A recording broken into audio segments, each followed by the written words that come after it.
Hello and welcome to the world with me, Yalda, and I'm in Doha. And me, Richard Engel, and I'm just back from Ukraine, and I'm in Sicily at the moment, of all places. Richard, are you in Sicily for the rest of the holidays? Are you going out again or are you staying there for now? No, I wish I love Sicily, but no, not, it's a little too early. But probably one, maybe two more little things before Christmas. We will see.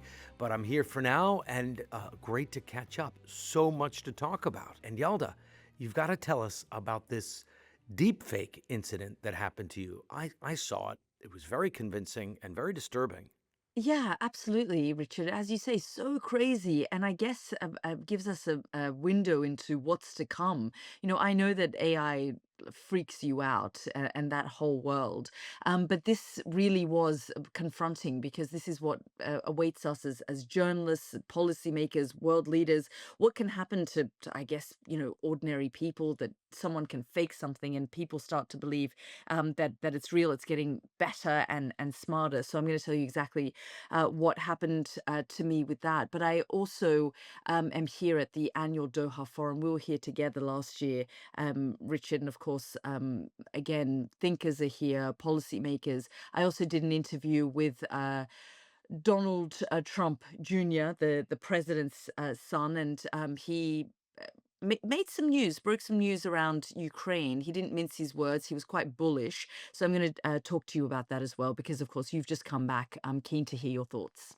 Yeah, AI definitely freaks me out. I see certain benefits of it, but I think it will teach people over time to be intellectually lazy. And then we should absolutely talk about Ukraine, the ongoing talks that are happening there to try and end this war, which is going on 4 years. And President Trump unveiled his national security strategy. This is Trump's vision for the world. But what does it say? I won't give too much away at this stage. But suffice to say, Moscow is very happy with it, and Europe is not. And we'll get into all of that in detail. And as always, follow us on Spotify or Apple. And as you always say, the call that you do, Richard, follow us and listen to us, watch us on our YouTube channel. And people seem to be listening, which is good. So we'll make another call out because it's working and we're going to need these questions. So, what we do for the Christmas episode, it's a little different, is we just respond to questions. So, please send us your questions. We've had some great questions so far, but keep them coming. And it could be about a story we covered, it could be a story we didn't cover, or just a question you have about us. So, please send them to theworld@sky.uk.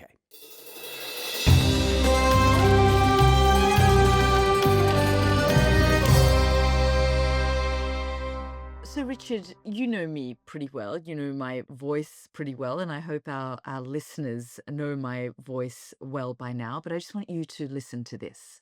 I want to understand, why do you think that the war happened between Pakistan and India? Your statements created some chaos, as I have heard. Well, Yalda, this Asim Munir, is a very radicalized Islamist, Islamic conservative, and this is the reason why he yearns for a war with India, because his Islamic radicalization and conservatism is forcing him to fight against those who don't believe in Islam. This is what differentiates him from Imran Khan, who's a pure liberal. So, whenever Imran Khan comes to power, you will see that he always tries to befriend India and even BJP. Whenever there is this radical Islamist Asim Munir, you will see that there will be war with India, and not just India, even the allies of India will suffer. I keep telling again and again that Imran Khan is an asset, and the West needs to increase its efforts to free Imran Khan. So, to make sure everybody understands, that's not you and that's not your guest. Yeah, exactly that, Richard. I did conduct that interview. That is Imran Khan's sister, but that is absolutely not what we said. And to make it sort of to put it all into perspective, basically, you'll remember, and we covered this deeply on this podcast. The war that broke out between India and Pakistan back in May, these are two nuclear armed states. The world was, on tenterhooks. Donald Trump had to intervene, and after a number of days, basically both sides decided to stop. Why what she said is so critical is because she is criticizing the current army chief who has given himself lifetime immunity, made constitutional reforms. Asim Munir, he's just now a field marshal. She's basically saying that he instigates war with India, and it And is. she didn't say this. She absolutely did not Just say so any we're of those clear, so things. I nobody didn't ask knocks that on her question. door. Nobody, the police don't come looking for her, or people don't get the wrong impression. Everything about it, because by the way, it's also video, and the lip sync is perfect. Your cadence is it's. I know you. I've watched you on air. I know you in person. I was. If somebody hadn't told me already, you sent me this and said, "Here, take a look at this," and it was flagged as fake. If you hadn't noticed this, if I hadn't been told this, I would not have known. And Richard, I didn't realize. So people were sending it to me the morning after the interview, but I thought it was the interview, so I wasn't clicking on the audio. And then suddenly I realized this thing that suddenly was shared millions of times. It went So it got totally. shared millions of times. It got a It big it play. it went totally viral, Richard. Not just that, the Pakistan defense minister responded to it by criticizing Imran Khan's sister for saying, "You're inflaming How war. could you be How saying could these you be outrageous saying things, this?" insulting the military Indian leader? media, mainstream Indian media picked it up as a headline. I mean, that's when it started to get quite terrifying. And no matter how many statements I was putting out, I was doing on-air interviews, I was putting tweets out saying this is fake. It was just taking a life of its own. And that is where it gets terrifying, when the cat, comes out of the bag and you can't pull this stuff back. No matter how much you're saying, this weekend in Doha, for example, I did a panel on disinformation, and we had someone from the MAGA crowd, a huge Donald Trump supporter, one of his social media people, who was talking about how, the mainstream media is fake news, disinformation, and social media is where people can speak freely. And I put this to him about this Like, are you deep kidding fake. me? Social media is like all kind. There's great stuff out there, but But also we know this absolute wild, crazy garbage. and he said to me, he said, "Give me an example of where X, Elon Musk's X, has spread fake news." I said, "Okay, I don't have to really give you random information. Why don't I tell you what's happened to me in the last few days?" And it did stop him in his tracks, and he said, "Well, that is really dangerous, and we have to deal with AI." And suddenly he backtracked. It's a guy called Alex Bruschwitz, who's Donald Trump's main social media So guy. just to be clear, his argument, I don't want to put words in his mouth.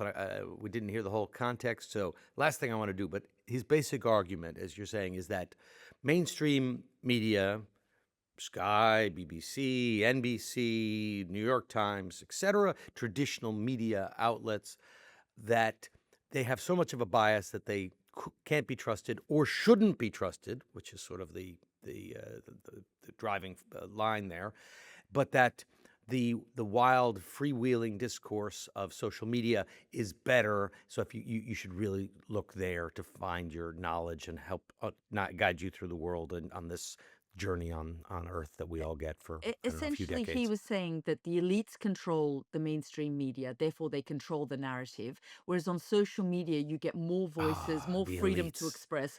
And the I elites. and then when I put this deep fake to him, he really didn't have a response to how to curb this. And I said, "Listen, I went on Sky News and I told our viewers that this is fake, and we're doing the same thing now for our listeners here on the podcast." The point that she was trying to make in the interview was there was no proof of life. That morning, they just found out after 4 weeks that Imran Khan was alive, because there was really a lot of concern because family members couldn't visit him. They didn't know if he was okay or not. So that's what the basis of the interview, and why, so many people, so many listeners had so many questions on our podcast last week. They wanted to know more. And so that interview absolutely did take place, but that was not what we talked about. We talked solely about her brother, his case, his time in prison.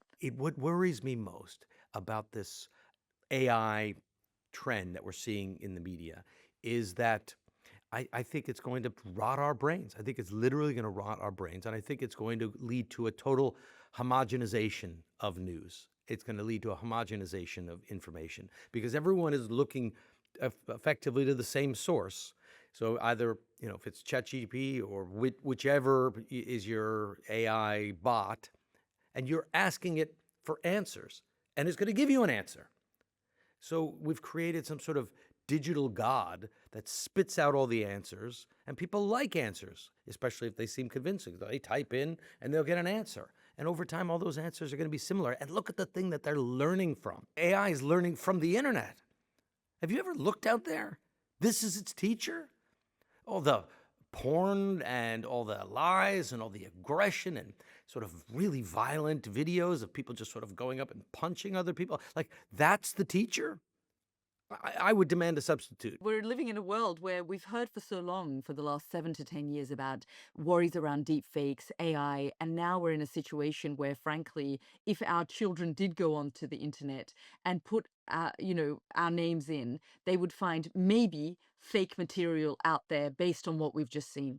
And it's a real problem for our collective memories, for our future, for our children's future. I worry about it. Yeah, I worry about it a lot. and Richard, I think at some point we should have a whole conversation on this podcast about AI and deep fakes and, speak to someone about what all of this means. But as you say, I mean, I spoke to a disinformation expert who told me that in that part of the world, in Pakistan, Afghanistan, India, in this region, the deep fakes have, and misinformation, because things are so tense, there is so much distrust. These sorts of deep fakes, AI has started to really play a role in the breeding the conspiracy theories. And so we wanted to have a conversation with human rights activist, journalist who was forced to flee the country, and talk to us about what really is happening in Pakistan. Her name is Gul Bukhari. So let's listen to her, because she's deeply concerned about the role of the military, and the new powers that the army chief now has, and the reforms that we've seen in the constitution. Gul Bukhari, thank you so much for joining us here on the podcast. We did an episode on Imran Khan's incarceration, his time in prison, the fact that there was concern about no proof of life because his family hadn't connected with him for almost 4 weeks. And last week, his sister confirmed that he was, in fact, alive, and gave us a sense of what's happening with him in prison. But there has been so much interest from our listeners about the situation in Pakistan, and we thought, who better to help us understand, help our wider audiences understand what's happening inside the country. And of course, a lot of focus and attention on the new powers of the army chief, Asim Munir, the control that the military has over the country. It's always been behind the scenes, but it very much feels now like it's at the forefront of Pakistani affairs. We'd often seen the civilian government at the forefront running things, but it now seems like it's very clear that Asim Munir is perhaps the most powerful person in the country. And of course, you are a British Pakistani woman. You grew up in the country, but you had to also leave because of the military in 2018. I just want you to help us understand and paint a picture for us of these new powers that the military has. What does it mean for Pakistan? What does it mean for the region? And just how powerful have the constitutional changes made Asim Munir? Thank you so much, Yalda. Let me first talk about a little bit about what you said, whether, how the military has previously been in the background. But I would say, the military has been at the front before as well. Starting 2018, we have now, as acknowledged by everyone, a hybrid sort of a dispensation in place. And if I may say so, it's becoming hybrider and hybrider, So what do you mean when you say that? Everybody in Pakistan now calls this a hybrid system.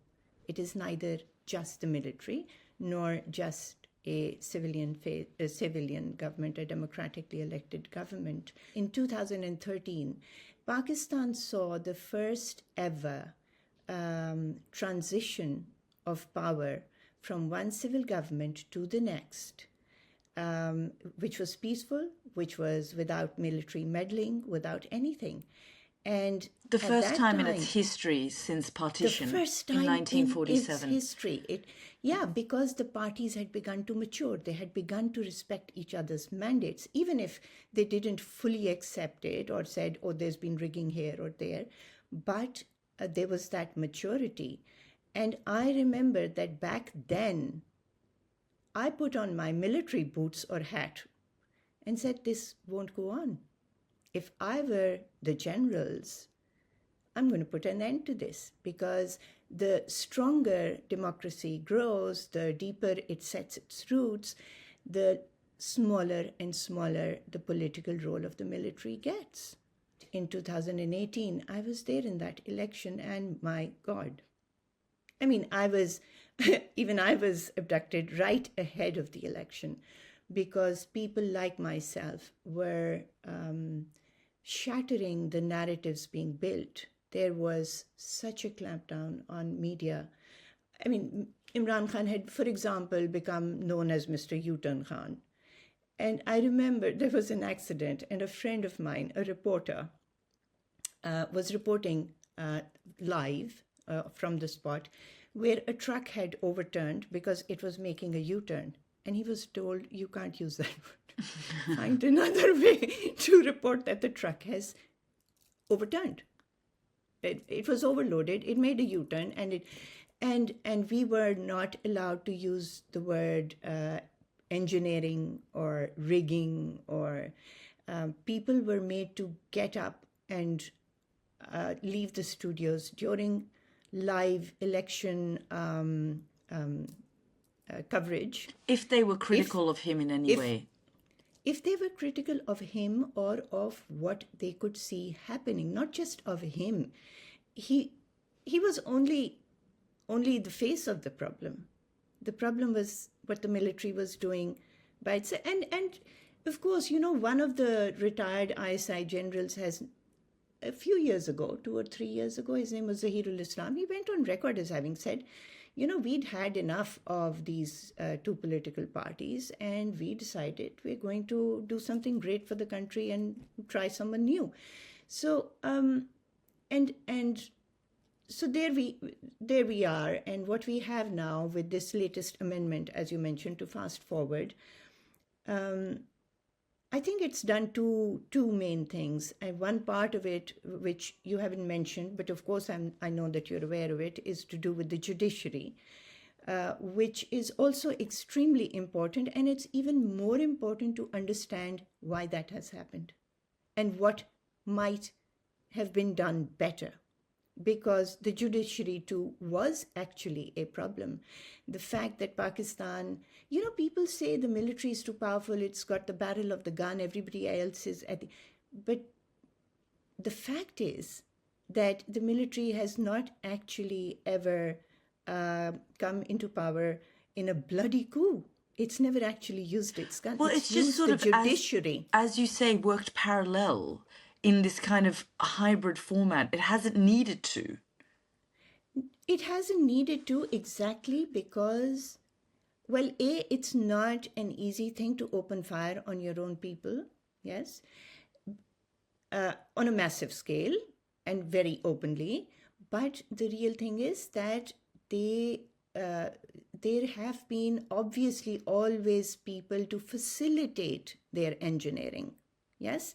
So we have traditionally, historically, the judiciary in Pakistan, very tragically, has always facilitated, always provided a cover, always provided immunity against the coups that were mounted. They have traditionally been a problem. And the judiciary was very much involved when Imran Khan was brought to power. It was very much involved when transgressions were being carried out. And people talk about the cases about Imran Khan now being political in nature. But I would like for your audiences to understand what part of it is political. Most of them, I'm not actually even, I mean, some of them may not be the right thing to do, like use archaic laws to bring charges against him.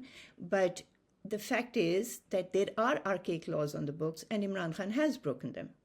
The issue now, the reason these are called political is not because the charges are false.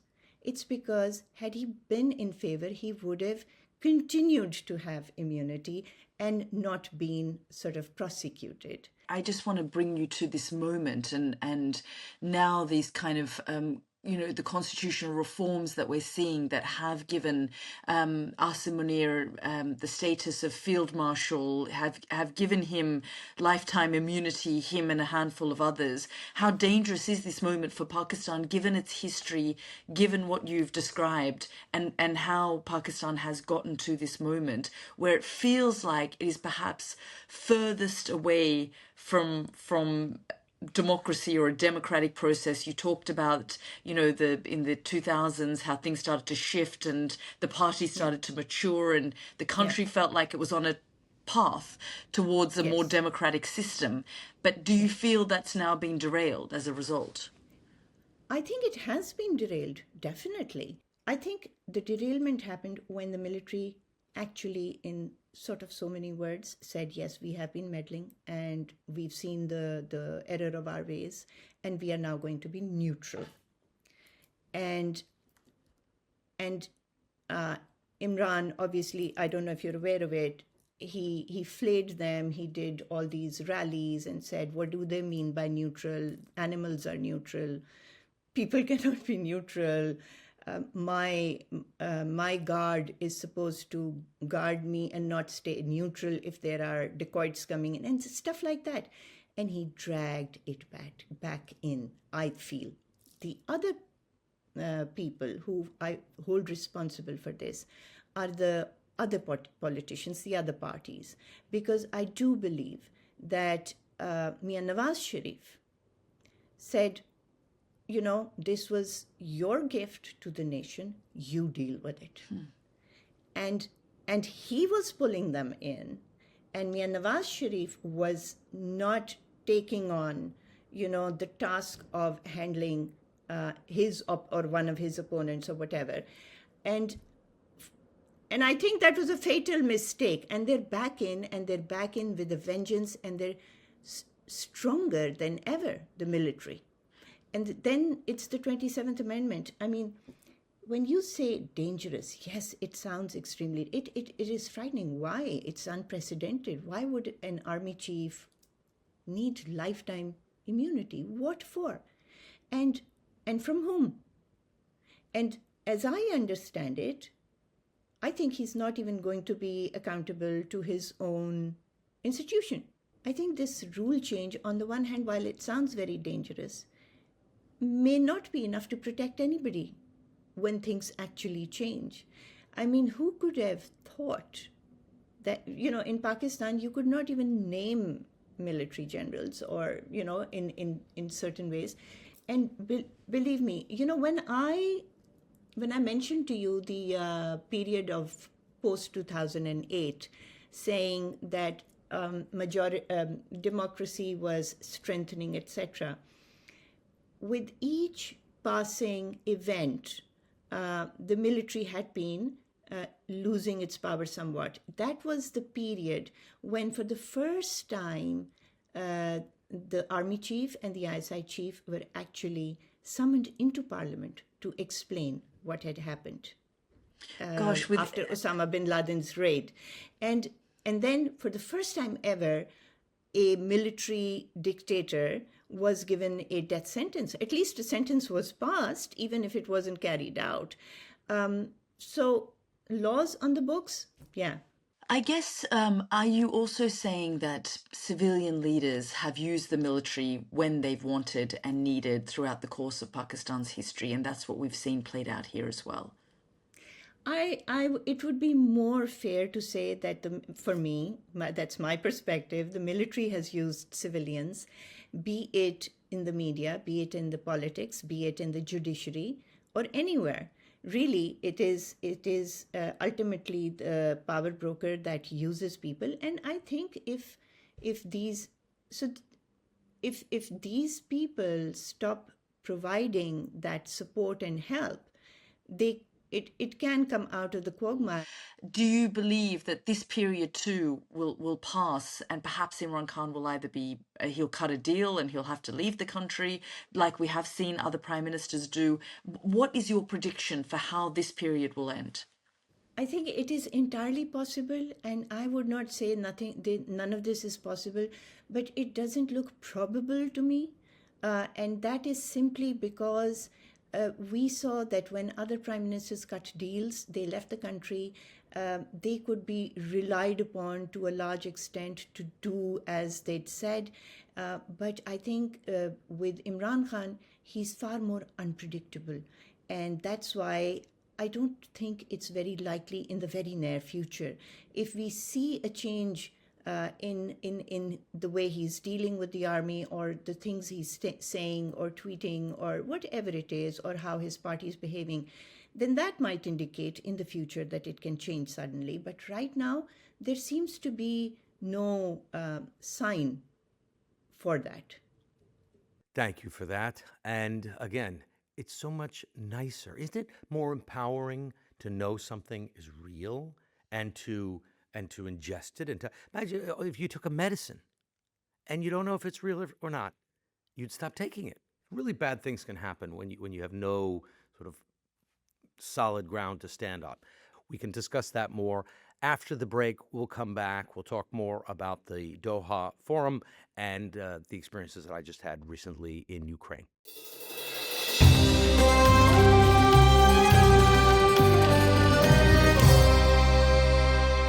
Welcome back to the World Podcast. So let's just give everyone a brief update on where things stand with the negotiations to end the war.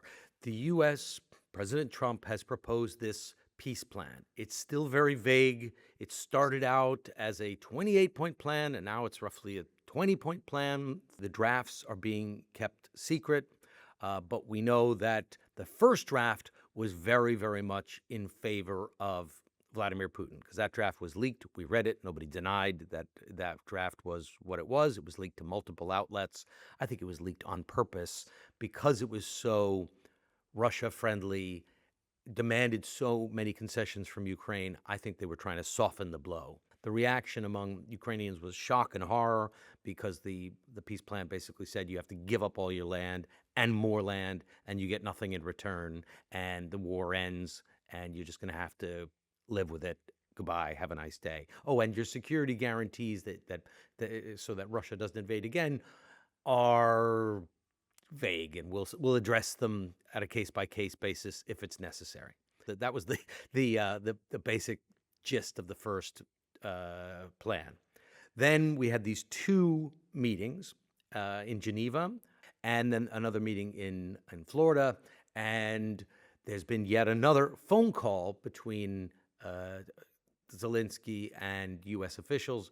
And so far, Vladimir Putin has said, well, we liked the first draft, and the first draft had principles we can work with, but nah, the rest, we're not interested, we're not signing on, and no.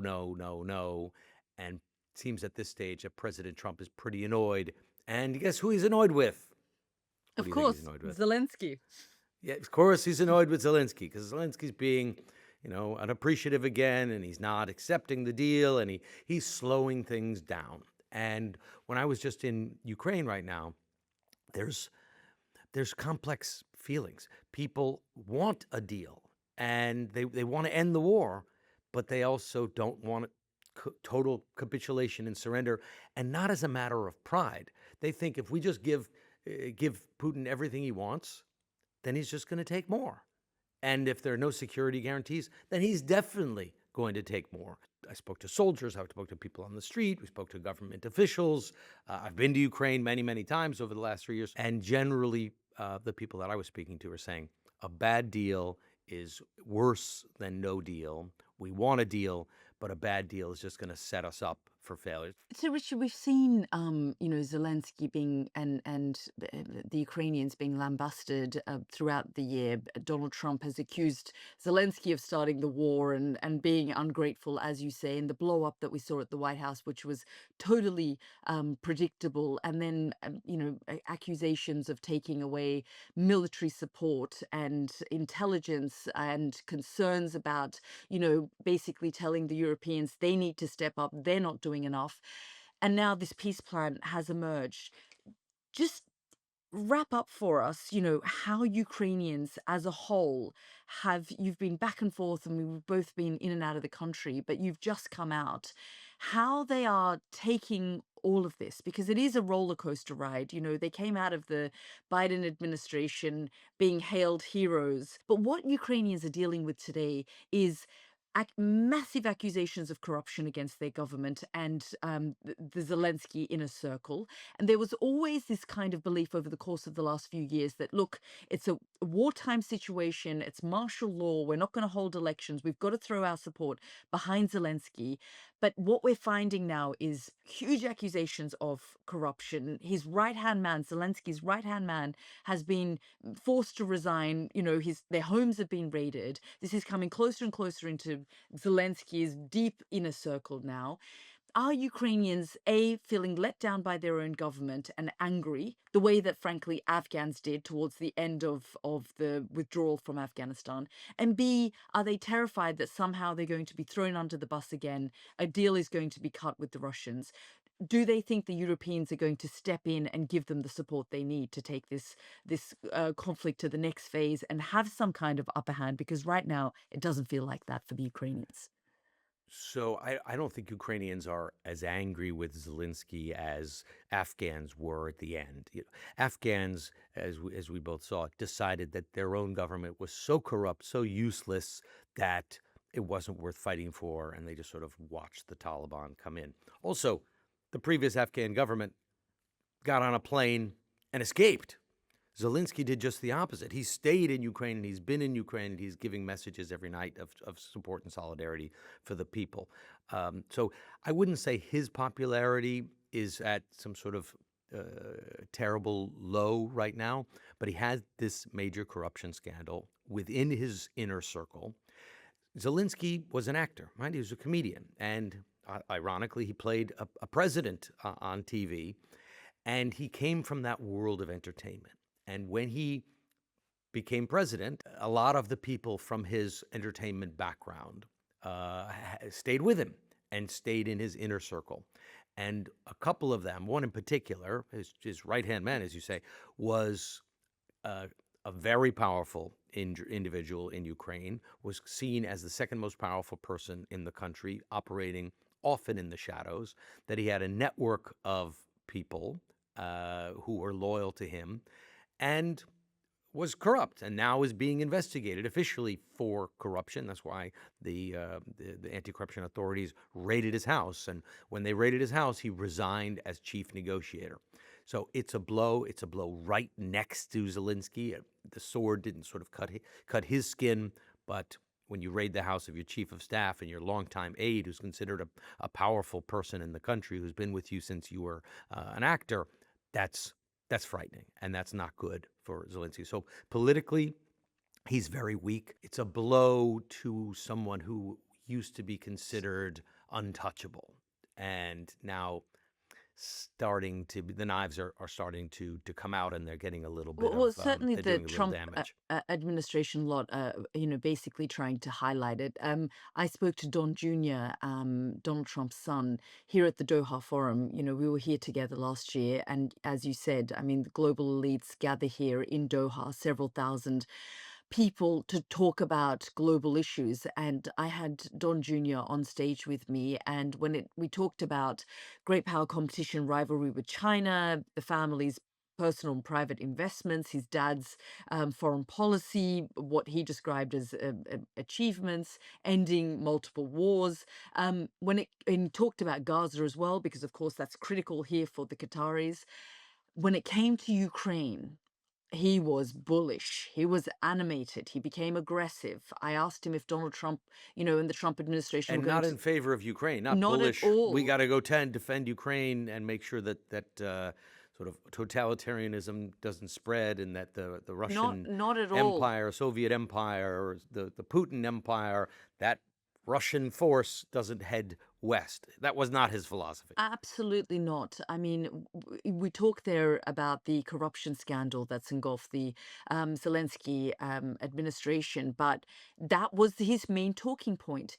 He talked to me about how he was recently in Monaco with his girlfriend. Basically, he talked about being in Monaco, and he said, "I saw Lamborghinis, I saw Bugattis, I saw, some of the best cars on the planet on the streets." And he said, "What did they have? Ukrainian number plates." So that just gives you, a sense of the conversation that we Yeah, had. And Ukrainians just have their hands out, and he they have really no went after plan. And Zelensky and the corruption, and we didn't play that clip, but you can hear the whole clip online, and the way that he really sort of made it personal and described Zelensky as a deity to the left, and the Biden administration built him up, and actually Ukraine is far more corrupt than the Russians are, and far more corrupt than the Russians he are. said that Okay. U.S. Treasury had listed Ukraine before the war as more corrupt than Russia, and yet that information went away as soon as the war started, because everyone's thriving on a war economy and profiteering from Ukraine.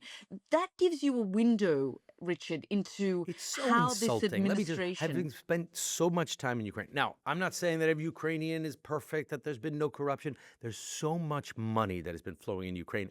Some's going missing. And I'm not justifying it, but that happens. When there's lots of money around, some of it, falls away. No doubt. But throughout the war, which has lasted nearly 4 years, what has impressed me, I'm sure has impressed you, and certainly impressed people who've been watching the reports, is that Ukrainians have pulled together. You go to the gas station. We did a podcast. I was in a gas station. I remember I stopped by the side of the road.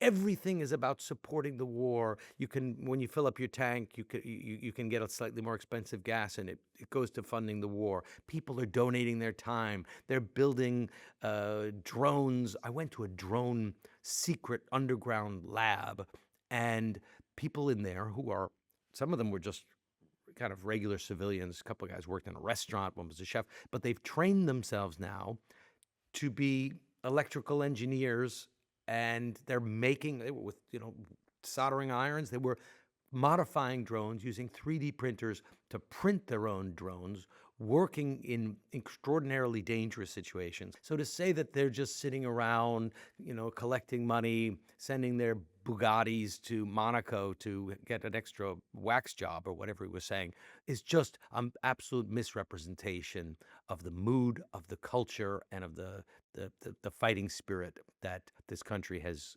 demonstrated for 4 years. What it gives you an insight, and you and I have captured through our reporting, the sentiment and the determination of the Ukrainian people to ensure that they remain free and push back on Russian aggression. Is this gives you an insight of the perception of the Trump administration, how they view Ukraine and their policies that are shaping towards Ukraine in favor of Russia, is coming from this fundamental belief that and this narrative that is now, as you say, no doubt, Ukraine is a corrupt country. The leadership are corrupt. They're being investigated, but to paint all Ukrainians as just And therefore, they're driving not around. worth our help. Yeah, absolutely. And which brings us, Richard, to the national security strategy that we've seen emerge this week, because the Russians, you were saying, They loved it. they loved it, right? And the Europeans are angry and What? terrified Like, and insulted. what? The Russians love the American national That's- security strategy? you I was like, I almost had to read that when I was like, what? Okay, yeah, that makes sense. Why don't you tell everyone what the new national security strategy says, and what is the U.S. national security strategy? Set this one up a little bit. Okay, so basically, I'm just going to take you back to 2017. I sat down with Donald Trump's then National Security Advisor, H.R. McMaster, General H.R. McMaster. And basically, it is the doctrine that lays out the strategy for the administration and gives you a sense of the direction of the administration, the direction of travel that the country should take in terms of its domestic and foreign policies and how it's going to tackle the period in which they are in power. And so basically, this doctrine comes out, the strategy comes out. In 2017, suddenly it shifted and the focus was great power rivalry with, they described it as the age of great power rivalry with China and Russia. And they said the age of terrorism had basically, the war on terror had come to an end. The focus now was this rivalry with China and then, dealing with an aggressive Russia. And at the time, there was a lot of questions being asked about Russian meddling in US politics. So the focus and the shift very much had hardened towards China. That was the point where the United Welcome to States made Cold War clear. Two. Correct. All of that sort of stuff off the back of the Obama years, which was very much like, well, there's space for everyone, and let's reset with Russia and pivot towards Asia, and there's room for everyone. The Trump administration, the first time round, took a very hard line approach to China. But what Trump did in 2016, 2017 was make very clear what he believed in. It became very clear that he believed in power over principles. He believed in personality politics. He believed in the fact that you had to be wealthy to be powerful and dominate. And also made clear that sure, there's this rivalry, but America is not going to come to the rescue of the world. We have to focus on America first. And what we saw, post the Second World War, the strategy that the United States put out to shape the world order and basically talk about American power for good, intervening where necessary. The world order that had dominated for decades was coming to an end. America was not coming to the rescue of the world, and American power was going to be used for American first policies. This feels very much like it has cemented that. Another observation, Richard, before you sort of give me your views, is this very much feels like a national security strategy in the age of social media.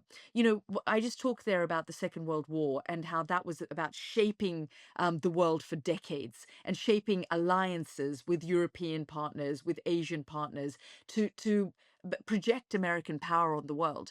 This is very much about Donald Trump as an individual and basically saying, Asia through the lens of Xi Jinping,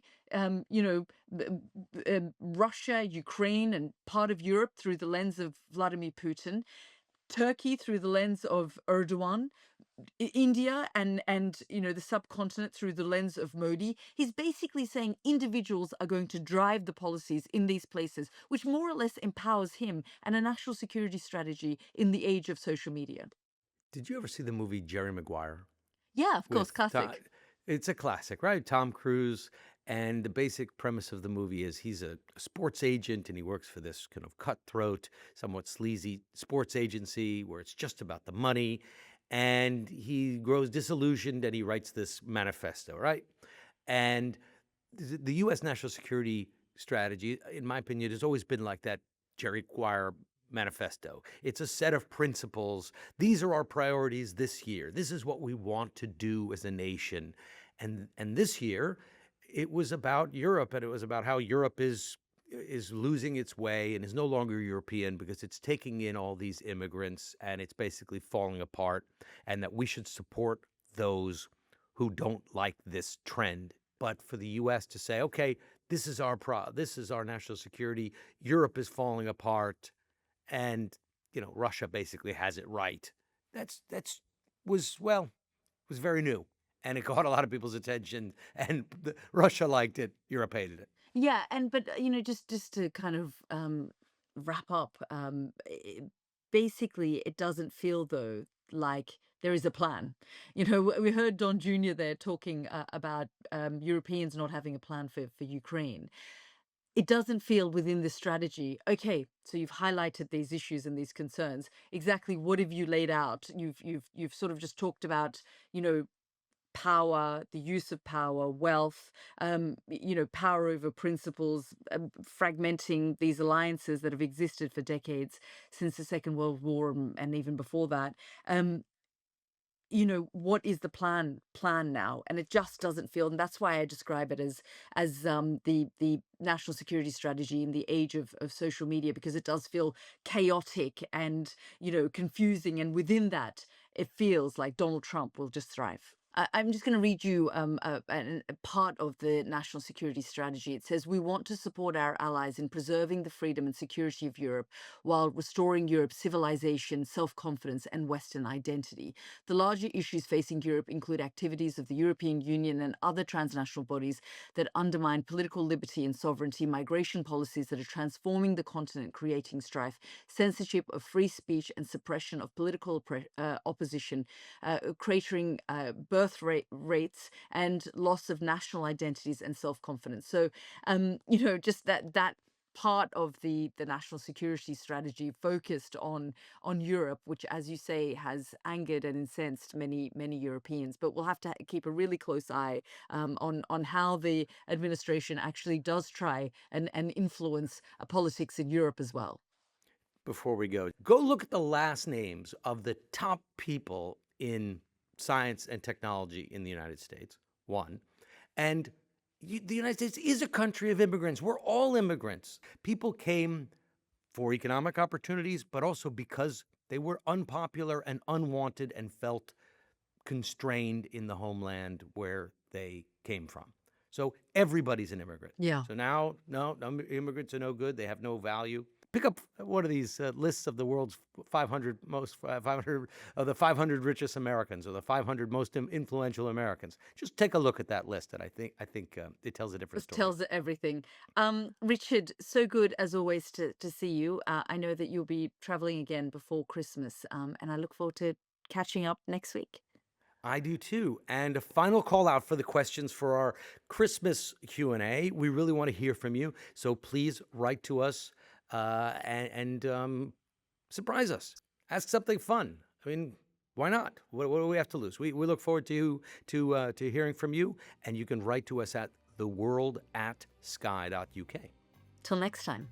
Until next time, it's fabulous to see you, Yalda. You always have so many interesting things to say. As do you. At the Doha Forum with Donald Trump Jr. Now you've been deep-faked.